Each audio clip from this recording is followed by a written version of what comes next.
Hi అండి, అందరూ నమస్కారం. నేను మీ వేణుగోపాల్ రెడ్డి ఫ్రమ్ జోష్ ఇన్నోవేషన్స్ ప్రైవేట్ లిమిటెడ్. తల్లిదండ్రులందరికీ ప్రతి ఒక్కరికి ఇది ఒక కొత్త సబ్జెక్టే. ఎందుకంటే ఈవెన్ వాళ్ళకి ఇద్దరు పిల్లలు ఉన్నప్పుడు కూడా ఒకవేళ పెద్ద కొడుకు ఉన్నప్పుడైతే వాడికి మేనేజ్మెంట్ సీట్ తీసి ఇచ్చుంటారా, కౌన్సిలింగ్ సీట్ తీసి ఇచ్చుంటారా అనేది వదిలిపెట్టేస్తే ఈ ఇంజనీరింగ్ కాలేజెస్లో బీటెక్ పాయింట్ ఆఫ్ వ్యూలో అసలు ఎన్ని రకాల సీట్లు ఉంటాయి? ఒక ఇంజనీరింగ్ కాలేజ్ తీసుకున్నప్పుడు మనకి 3 రకాల సీట్లు ఉంటాయండి. ఈ కేటగిరీల వారీగా వీటిని ఎట్లా భర్తీ చేస్తారు, దీనికి విధి విధానాలు ఏంది, దీని స్టోరీ ఏంది, దీని కథ ఏంది అన్నది పెద్ద కన్ఫ్యూజన్. ఇప్పుడు కొన్ని కాలేజీలు ఏమో డబ్బులు తీసుకొని సీట్లు ఇస్తాయంటారు, కొన్ని కాలేజీలు ఏమో మెరిట్ లేకపోతే సీటే ఇవ్వని అంటారు. అసలు ఇది వాళ్ళు పెట్టుకున్నటువంటి విధానమా, గవర్నమెంట్ ప్రకారం పాలసీ ఏంది, అసలు ఎన్ని రకాల సీట్లు ఉన్నాయి, వీటి యొక్క కేటగిరీ ఏంది? ఇప్పుడు మనకు మెడికల్లో అయితే కొంతవరకు క్లారిటీ ఉంటుంది తప్ప ఇప్పుడు ఈ ఇంజనీరింగ్ కాలేజ్ విషయంలో ఏ రకమైనటువంటి సీట్లు ఉంటాయి, ఏ సీట్లని ఎవరు అమ్ముకోవచ్చు, ఏ సీట్ల మీద గవర్నమెంట్ అథారిటీకి ఉంటుంది, ఏ సీట్లు ఫ్రీ సీట్స్గా వస్తాయి, దీని యొక్క విధి విధానాలు ఏంటన్నది మనం ఈరోజు చూసేద్దాం. ఇటు తెలంగాణ రాష్ట్రంలో కానీ ఆంధ్రప్రదేశ్ రాష్ట్రంలో కానీ సేమ్ పాలసీ అండి. సో మనం ఒక ఇంజనీరింగ్ కాలేజ్ తీసుకున్నప్పుడు సపోజ్ ఒక 100 సీట్స్ ఉన్నాయనుకోండి. సో మనం 100ని బెంచ్ మార్క్గా తీసుకుందాం.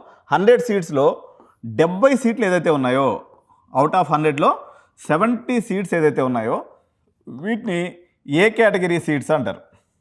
ఈ 70 సీట్స్ ఏమంటారు? ఏ కేటగిరీ సీట్స్.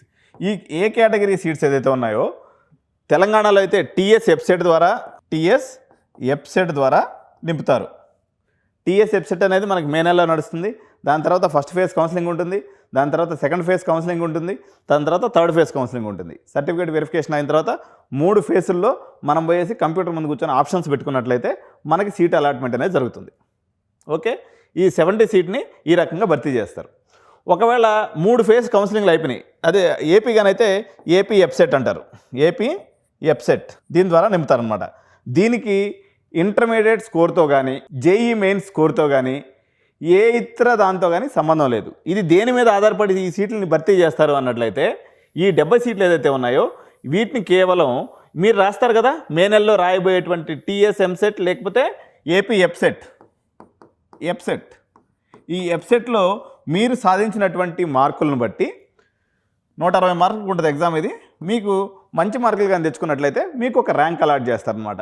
సో వచ్చినటువంటి ర్యాంక్ని బట్టి మీకు ఈ యొక్క 70% సీట్లని భర్తీ చేస్తారు. ఈ 70% సీట్లను కానీ భర్తీ చేసేటప్పుడు ఎటువంటి విధానం ఉంటుంది అని మనం తీసుకున్నప్పుడు వీటి గురించి మనం ఫస్ట్ డిస్కస్ చేసుకుని బీ కేటగిరీకి పోదాం. 35,000 తెలంగాణ రాష్ట్రంలో అయితే ఫీజు రీయింబర్స్మెంట్ వస్తుందండి. ఎఫ్ఆర్ఎస్ అంటారు, ఫీజు రీయింబర్స్మెంట్ స్కీమ్ అంటారు, ఎఫ్ఆర్ఎస్ స్కీమ్స్ అంటారు. ఈ 35,000 డబ్బుల్ని గవర్నమెంట్ ఇస్తుంది ఎవరికి? ఓసీ మరియు బీసీ విద్యార్థులకి. వేరేస్ ఎస్సీ విద్యార్థులుగానైతే మీ కాలేజీ ఫీజు ఎంత ఉంటుందో అంత మొత్తం గవర్నమెంటే ఫీజు రీయింబర్స్మెంట్ ఇస్తుంది, మీరు గవర్నమెంట్ ఎంప్లాయీస్ కాకపోతే. ఓకే, మీరు ఎస్సీ ఎస్టీ రిజర్వ్డ్ కేటగిరీస్ అయినా, ఓకే, మీకు పీడబ్ల్యూడి కేటగిరీ అంటే వికలాంగుల కోటా అయినా, లేక బీసీసీ కేటగిరీ అయినా అంటే క్రిస్టియన్స్, బీసీలో ఉన్నటువంటి క్రిస్టియన్స్ అయినా, లేదా మీకు బీసీఈ అంటే ముస్లిమ్స్ కేటగిరీ, ఈ 5 కేటగిరీలో ఉన్నటువంటి వాళ్ళందరూ కూడా గవర్నమెంట్ ఫుల్ రీయింబర్స్మెంట్ ఇస్తుంది. కొంత కేంద్ర ప్రభుత్వం, కొంత రాష్ట్ర ప్రభుత్వం పెట్టుకొని వీళ్ళకి ఫుల్ రీయింబర్స్మెంట్ ఇస్తుంది. ఓసీబీసీలకి 35,000 మాత్రం ఇస్తుంది. ఫర్ ఎగ్జాంపుల్ సిబిఐటీలో 2 లక్షల రూపాయలు ఫీజు ఉందనుకుందాం. ఓకే, సిబిఐటీలో మనకు 2 lakhs రూపీస్ సీట్ ఉన్నట్లయితే మీకు 35,000 రూపాయలు గవర్నమెంట్ ఇస్తుందండి. ఇకపోతే 1,65,000 సంవత్సరానికి మీరు కట్టుకోవాలి. ఓకే, ఇది మీరు ఫెయిల్ అయినా పాస్ అయినా సంబంధం లే, 1,65,000 ఇంటూ 4 సంవత్సరాలు మీకు గవర్నమెంట్ ఇచ్చేస్తుంది. కాబట్టి 35,000 ఇంటూ 4 సంవత్సరాలకి మీరు కట్టుకోవాలి. ఇది బీసీ అండ్ ఓసీ పిల్లలు అయితే. అదే ఎస్సీ ఎస్టీ విద్యార్థులు, ఇందాక నేను చెప్పినటువంటి స్పెషల్ కేటగిరీ విద్యార్థులు ఎవరైనా ఉన్నప్పుడు మీకు 2 లక్షలకి 2 లక్షలు గవర్నమెంట్ అనేది ఫీజు రీయింబర్స్మెంట్ చేస్తుంది. ఇది కాకుండా యూనివర్సిటీ ఫీజెస్ అని ఉంటాయి. అంటే సంవత్సరానికి ఒక 20,000, ఫస్ట్ ఇయర్ ఒక 20,000 ఉంటుంది, సెకండ్ ఇయర్ వచ్చేసి 10,000 అంటే ఒక 50,000 additional fees plus hostel fees మీరు ప్రిపేర్ అవ్వాల్సి ఉంటుంది. ఓకే, హాస్టల్ ఫీజెస్ హైదరాబాద్లో హాస్టల్ ఫీజెస్ ఆన్ యావరేజ్గా 1,25,000 ఉన్నాయి. కాబట్టి 5 లక్షలు ప్లస్ ఒక 50,000. ఎస్సీ ఎస్టీ స్టూడెంట్ అయితే 5.5 లక్షలు పెట్టుకోవాలి. ఓసీబీసీ పిల్లలుగానైతే 1,65,000 అదనం అంటే 6.5 ప్లస్ ఒక 5, ఒక 11 లక్షల రూపాయలు మీకు ఓసీ మరియు బీసీ విద్యార్థులుగా అవుతుంది. సిబిఐటీ పాయింట్ ఆఫ్ వ్యూలో కౌన్సిలింగ్లో వచ్చినట్లయితే మీకు సీటు. కౌన్సిలింగ్ రావాలంటే ఎంత సీట్ రావాలి? 3,000 వస్తే మీకు సిబిఐటీ లాంటి కాలేజీలో వస్తుందండి. మంచి టాప్ 10 కాలేజీలో రావాలంటే ఒక 25,000 ర్యాంక్ కానీ వస్తే 20 నుంచి 25,000 వస్తే టాప్ 10 టాప్ 20 కాలేజెస్లో మీకు సీట్ అనేది వచ్చే అవకాశం ఉంది. ఇంతేకాకుండా దీంట్లో ఇంకేదైనా కేటగిరీకి అంటే ఓసీ బీసీ వాళ్ళకి ఏదైనా మెరిట్ని బట్టి ఫుల్ రీయింబర్స్మెంట్ వస్తుందా అని కొంతమందికి డౌట్ ఉండొచ్చు. మీరు బిలో 10,000 ర్యాంక్ కానీ తెచ్చుకున్నట్లయితే మీ కులగోత్రాలతో సంబంధం లేకుండా మీరు ఏ క్యాస్ట్ అయినప్పుడు కూడా మీకు ఫుల్ రీయింబర్స్మెంట్ వస్తుంది. సో ఇప్పుడు మనం ఏ కేటగిరీలో చాలా విషయాలు డిస్కస్ చేసాము. ఇది ఎంసెట్ ద్వారా జరుగుతుంది. ఏ కేటగిరీ వాళ్ళకి ఫీజు రీయింబర్స్మెంట్ ఉంటుందో చూసాము, ఏ కేటగిరీ వాళ్ళకి ఫీజు రీయింబర్స్మెంట్ ఎంత వస్తుందో చూసాము, టోటల్గా మీకు ఎంత ఖర్చు అవుతుందో చూసాము. అదేవిధంగా మెరిట్ కేటగిరీ కింద టాప్ 10,000లో మీకు ఎంసెట్లో కానీ ర్యాంక్ వచ్చినట్లయితే వాళ్ళకి ఫుల్ రీయింబర్స్మెంట్ వస్తుందని చూసాం. ఇది తెలంగాణ పర్స్పెక్టివ్. వేరే ఏపీ పాయింట్ ఆఫ్ వ్యూలో తీసుకున్నప్పుడు ఏపీ పాయింట్ ఆఫ్ వ్యూలో ఇంతకుముందు ఏంటంటే జగన్ రెడ్డి గవర్నమెంట్ ఉన్నప్పుడు మ్యాక్సిమం 70,000కి రెస్ట్రిక్ట్ చేసేసాడు ఫీజుని. 70,000 రెస్ట్రిక్ట్ చేసి మెజారిటీ ఆఫ్ ది కాలేజెస్ని 50,000 బ్రాకెట్లో పెట్టాడు. కానీ చంద్రబాబు నాయుడు అయితే ఇంజనీరింగ్ కాలేజ్ యాజమాన్యాలకు హామీ ఇచ్చాడు, మీ ఫీజులు పెంచుతాం అనేట్టు ప్రామిస్ అయితే వీళ్ళకి జరిగింది. ఈ పరిస్థితుల్లో వీళ్ళకైతే ప్రజెంట్ ఉన్నటువంటి ఫుల్ రీయింబర్స్మెంట్ అంటే ఎంత ఫీజులు పెరుగుతాయనేది ఇంకా జీవో రాలేదు. అందువల్ల ఏపీది వచ్చినప్పుడు నేను సపరేట్గా చేస్తాను. మోస్ట్ ప్రాబబ్లీ మంచి కాలేజ్లో ఇక్కడ కూడా 1,20,000 వరకు ఫీజు వెళ్ళేటువంటి అవకాశం ఉంది. ఈ పరిస్థితి కానీ జరిగినట్లయితే మళ్ళీ ఓసీబీసీలకు పాత విధానం ఏదైతే ఉందో 35,000 రూపాయలు తెలంగాణ విధానం అమల్లోకి వచ్చేదానికి అవకాశం ఉంది. వేరేది ఈ క్షణానికి అంటే గత ప్రభుత్వం ఏదైతే అడ్మిషనల్ ప్రక్రియ తీసుకుందో ఆ టైంలో అయితే మాత్రం ఫుల్ రీయింబర్స్మెంట్ అనేది ప్రతి విద్యార్థికి వాళ్ళ క్యాస్ట్తో సంబంధం లేకుండా మొత్తం ఫీజు రీయింబర్స్మెంట్ ఇచ్చారు. జగనన్న వసతి దీవెన అనేటువంటి కార్యక్రమం ద్వారా ఒక స్టూడెంట్కి 20,000 రూపాయలు ఉండడానికి కూడా డబ్బులు ఇచ్చినటువంటి పరిస్థితి అయితే ఏపీ రాష్ట్రంలో కనిపిస్తుంది. ఇది మొత్తం ఏ కేటగిరీకి సంబంధించినటువంటి తెలుగు రాష్ట్రాల అప్డేట్ అండి. ఇకపోతే బి కేటగిరీ, తెలంగాణ రాష్ట్రంలో బి కేటగిరీ పరిస్థితి ఏంటంటే గత సంవత్సరం వరకు ఈ బి కేటగిరీ అనేదానికి మొత్తం 100 సీట్లు అని చెప్పాం కదండి. 100 సీట్లు 70 పోతే ఇంకెంత ఉన్నాయి, మనకు 30 ఉన్నాయి. ఓకే, ఈ 30లో ఒక 15% ఏదైతే ఉందో 15% దీన్ని బి కేటగిరీ అంటారు. ఓకే, ఈ బి కేటగిరీ అంటే 70% కాకుండా మిగిలిన 30%లో 15%ని బి కేటగిరీ అంటారు. ఈ బి కేటగిరీ సీట్లని 2 రకాలుగా భర్తీ చేస్తూ ఉంటారనమాట. సో మంచి కాలేజెస్ అయినటువంటి ఒక 5 కాలేజీలు చెప్తాను నేను. ఎగ్జాంపుల్గా సిబిఐటి కాలేజ్ కానీ, ఎంజిఐటి కానీ, వాసవి కానీ, తర్వాత మీకు విఎన్ఆర్ కానీ, Bhojireddy engineering college, okay, and తర్వాత ఎంవిఎస్ఆర్ ఇంజనీరింగ్ కాలేజ్. నాకు గుర్తున్న కాడికి చెప్తున్నా. మొత్తం మీద ఈ 6 కాలేజీలలో అయితే వీళ్ళు బి కేటగిరీ నోటిఫికేషన్ అని ఇస్తారు. బి క్యాట్ నోటిఫికేషన్ ఇస్తారు. ఎప్పుడు ఇది మనకి ఎంసెట్ మొత్తం అయిపోయిన తర్వాత ఫస్ట్ ఫేజ్ కౌన్సిలింగ్ అయిపోయిన తర్వాత మనకి బి కేటగిరీ నోటిఫికేషన్ అనేది వస్తుంది. ఈ బి కేటగిరీ నోటిఫికేషన్ ఇచ్చి మెరిట్ విద్యార్థులందరినీ ఇన్వైట్ చేస్తారు. ఇన్వైట్ చేసి అప్లికేషన్స్ తీసుకుంటారు అనమాట. అప్లికేషన్ తీసుకున్న తర్వాత వీళ్ళు ఈ బి కేటగిరీ నోటిఫికేషన్లో 3 రకాలైనటువంటి విధానాలను అనుసరించి అడ్మిషన్లు తీసుకుంటూ ఉంటారు. ప్రధానంగా ఏ రకమైనటువంటి కేటగిరీ ఈ 5 కాలేజీలు 6 కాలేజీల వరకు వర్తిస్తుంది. రిమైనింగ్ కాలేజీల విషయం మళ్ళీ చెప్తాను నేను ఇప్పుడు మీకు. మిగిలిన కాలేజీలు ఎడ చేస్తాను అనేది.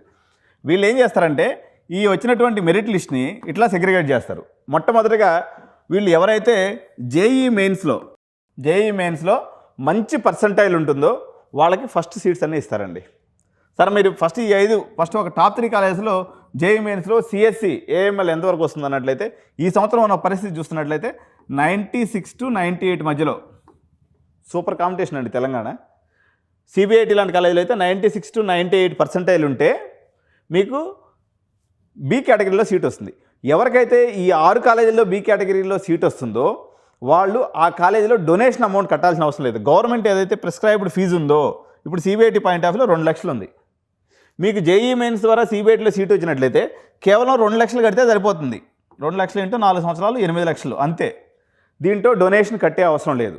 ఇంకొకటి పేరెంట్స్ అందరూ గుర్తుపెట్టుకోవాల్సినటువంటి విషయం, బి కేటగిరీలో మీరు అప్లై చేసి తెచ్చుకునేటువంటి సీట్కి ఫీజు రీయింబర్స్మెంట్ వర్తించదు. ఓన్లీ ఏ కేటగిరీ సీట్లకు మాత్రమే ఫీజు రీయింబర్స్మెంట్ ఉంది. సార్ నాది ఎస్సీ కేటగిరీ, నేను వాసవి కాలేజీలో బి కేటగిరీ ద్వారా సీట్ కొట్టుకున్నాను, నాకు ఫీజు రీయింబర్స్మెంట్ వస్తుందా? రాదు. ఓకే, ఫస్ట్ జేఈఈ మెయిన్స్లో టాపర్స్ని చూస్తారండి.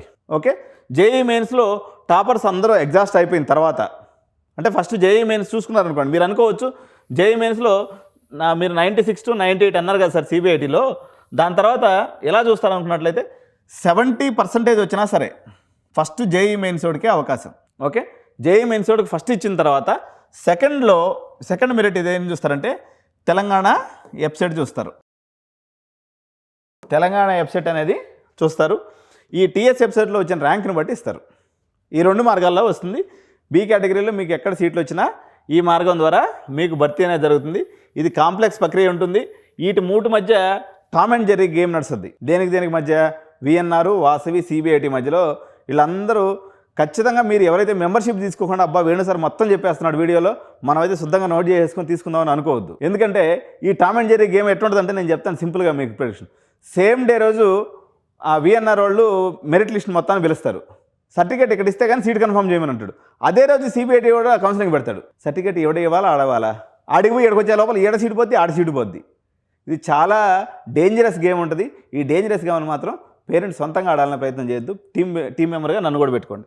ఓకే, సో ఇది బి కేటగిరీకి సంబంధించినటువంటి ఈ 6 కాలేజీల అప్డేటు. సో రిమైనింగ్ 168 కాలేజీలు ఏదైతే తెలంగాణలో ఉన్నాయో ఈ 168 కాలేజీల్లో ఇక పుట్నాలు అమ్మినట్టు అమ్మటమే పని. బి కేటగిరీ లేదు, ఏం లేదు. పోయినవా సీట్లు తీసుకున్నావా అంతే. కొంతమంది మెరిట్ అది ఇది అని చెప్తా ఉంటారు కానీ సరే కొన్ని కాలేజీలకు రెస్ట్రిక్షన్ ఉంది. ఇప్పుడు ఇది మన గోకరాజు లాంటి వాళ్ళు కానీ లేదంటే టాప్ 10లో టాప్ 15లో ఉన్నటువంటి వాళ్ళు వాళ్ళకి తగ్గట్టుగా ఏదో కొన్ని క్రైటీరియాస్ పెట్టుకుని అమ్ముతున్నారు. కానీ అంటే ఓవరాల్గా సిస్టమ్ అయితే ఉంటుంది. ఎటువంటి మార్పు అనేది ఉండదు.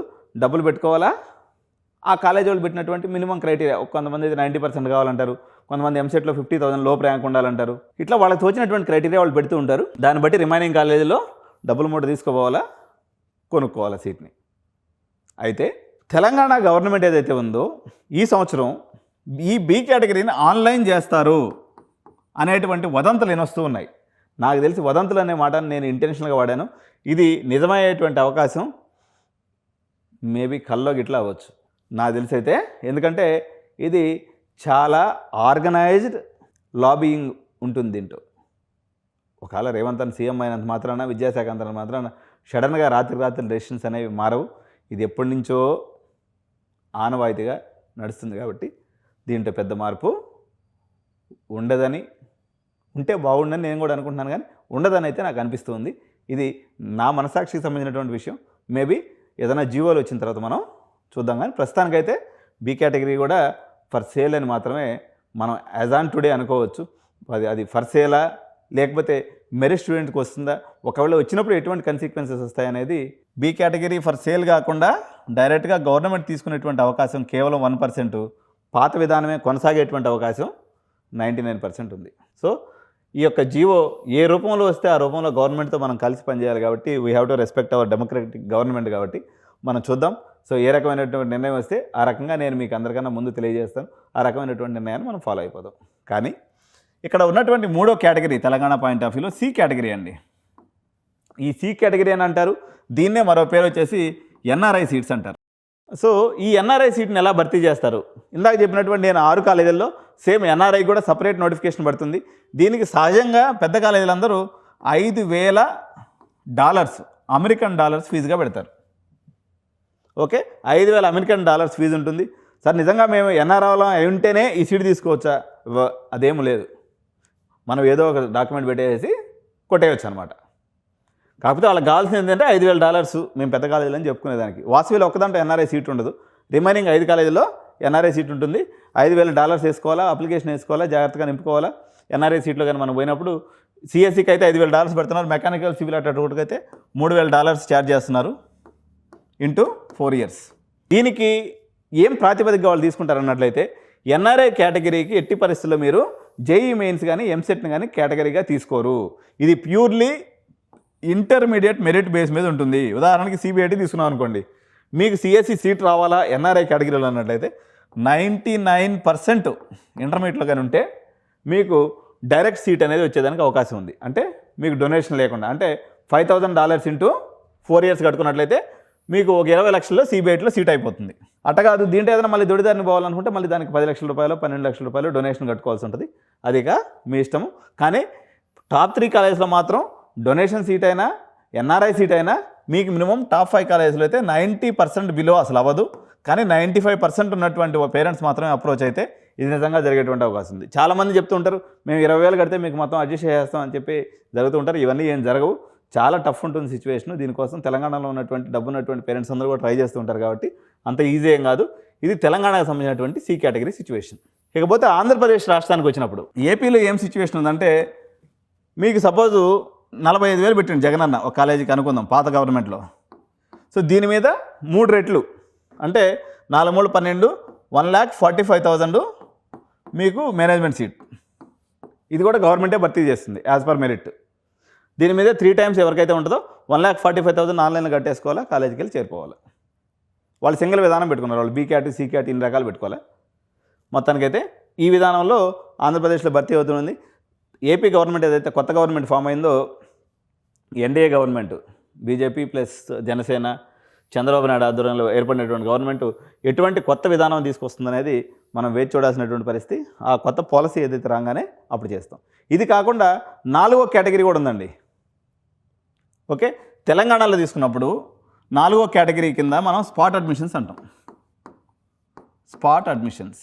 ఈ స్పాట్ అడ్మిషన్స్ అంటే ఏంటంటే, ఇందాక మనం ఫస్ట్ అనుకున్నాం కదా 70% అడ్మిషన్స్లో ఎంసెట్ అవుతుందా, ఫస్ట్ ఫేజ్ కౌన్సిలింగ్ అవుతుంది, సెకండ్ ఫేజ్ కౌన్సిలింగ్ అవుతుంది, థర్డ్ ఫేజ్ కౌన్సిలింగ్ అవుతుంది. అయినా సరే కొన్ని కాలేజీలో సీట్లు మిగిలిపోతాయి. ఆ మిగిలిపోయినటువంటి సీట్లని కాలేజీ వాళ్ళు డైరెక్ట్గా ఒక నోటిఫికేషన్ ఇచ్చి భర్తీ చేసుకోవచ్చు. ఇది మ్యాక్సిమం కాలేజీ వాళ్ళ చేతిలో ఉండేది. కానీ గత సంవత్సరం రేవంత్ అన్న ప్రభుత్వం ఈ స్పాట్ అడ్మిషన్స్ కూడా వాళ్ళ చేతిలోకి తీసుకొని మొత్తం గవర్నమెంటే నింపింది. ఓకే, ఇంటర్నల్ స్లైడింగ్ అనే పద్ధతిలో స్పాట్ అడ్మిషన్స్ కూడా వాళ్ళే నింపడం వల్ల మెకానికల్లో వచ్చిన వాళ్ళందరూ సిఎస్సిలోకి వచ్చేసారు. సిఎస్సిలో ఉన్నటువంటి వాళ్ళందరూ ఏఎంఏలోకి పోయారు. తర్వాత ఈసీలో ఉన్న వాళ్ళందరూ సిఎస్సికి వచ్చారు. అదేవిధంగా ట్రిపుల్లో ఉన్న వాళ్ళందరూ ఈసీకి వచ్చారు. ఇట్లా చిన్న బ్రాంచ్లన్నీ ఖాళీ నాశనం అయిపోయింది రాష్ట్రం. కానీ ఈ విధానాన్ని ఉంచరా అనేది తెలీదు. లాస్ట్ ఇయర్ అయితే మాత్రం స్పాట్ అడ్మిషన్స్ కూడా డైరెక్ట్గా కాలేజీ వాళ్ళు నింపుకునే అవకాశం లేకుండా ఓన్లీ జనాలకి ఇష్టం లేని బ్రాంచ్ అయినటువంటి మెకానికల్, సివిల్, ట్రిపుల్ మాత్రం ప్రజలకు వదిలేశారు. మిగిలినవన్నీ కూడా అక్కడ ఎగ్జిస్టింగ్ స్టూడెంట్స్నే పైకి జరగడం ద్వారా సీట్లు నింపడం అనేది జరిగింది. సో అర్థమైంది కదండి. తెలంగాణ రాష్ట్రంలో, ఆంధ్రప్రదేశ్ రాష్ట్రంలో బీటెక్కి సంబంధించి మేనేజ్మెంట్ కాలేజీలు, అదేవిధంగా మేనేజ్మెంట్ ప్రక్రియ కానీ, కౌన్సిలింగ్ ప్రక్రియ కానీ, వాటి ద్వారా ఏ రకంగా సీట్లు నింపుతారనేటువంటిది పేరెంట్ ఒక అవగాహన పెంచుకున్నట్లయితే మీరు బడ్జెట్ ప్లానింగ్ చేసుకునేదానికి, రేపొద్దున మీ ఆలోచనలకు అనుగుణంగా మీరు కాలేజీని సెలెక్ట్ చేసుకునేదానికి ఈ వీడియో తప్పకుండా మీకు ఉపయోగపడుతుందని ఆశిస్తూ, ఈ వీడియో మీకు ఉపయోగపడినట్లయితే మీరు చేయాల్సిందల్లా ఒకటే, ఈ వీడియోని లైక్ చేయండి, మీ ఫ్రెండ్స్ అందరూ కూడా షేర్ చేయండి, మీ అభిప్రాయాలను కామెంట్ రూపంలో తెలియజేయండి. జై హింద్.